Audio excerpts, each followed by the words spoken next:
This week's story is Brave Bessie. It is a biography, which is the story of someone's life. And the author and the illustrator are both Eric Velasquez. Okay, here we go. The essential question: what do heroes do? Read about the brave woman who became the first African American female pilot. Twice a year, a library wagon would stop in front of Bessie Coleman's little house in Texas. Bessie's mom would rent books for her 12 children to read. Bessie loved to read about Booker T. Washington and Harriet Tubman. They were her heroes. Bessie daydreamed of being someone special like them.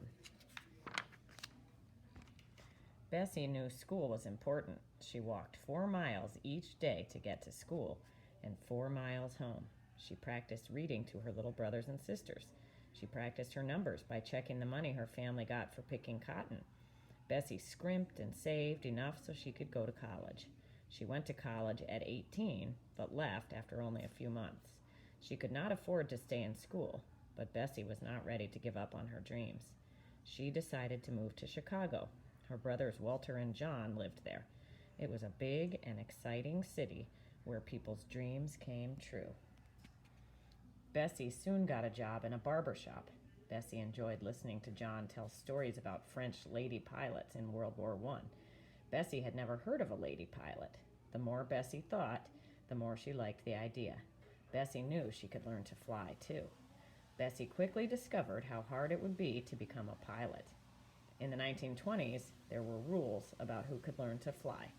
Most people wouldn't teach someone with Bessie's skin color how to fly. Bessie did not agree with the rules, but she could not find anyone to teach her to fly. One day, Bessie met a very important man who worked at a newspaper. She asked him if he knew anyone that could teach her how to fly a plane. He told Bessie to go to France. That is where she had first heard of lady pilots. He told her it would be a lot of work, but Bessie was determined to succeed. She took classes and learned to speak French. She saved her money and was finally able to buy a ticket to France. Bessie sailed to France on a steamship. She had never been on a ship before.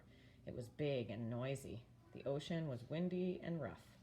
Bessie was a little scared being on a big ship all by herself. She reminded herself that she was on her way to being somebody special. The trip took 9 long days to sail across the Atlantic Ocean. Bessie stared out at the water, waiting to see land. Finally, Bessie reached France. Soon, she found a school that would teach her how to fly a plane. After years of hard work, Bessie was ready for her first flying lesson.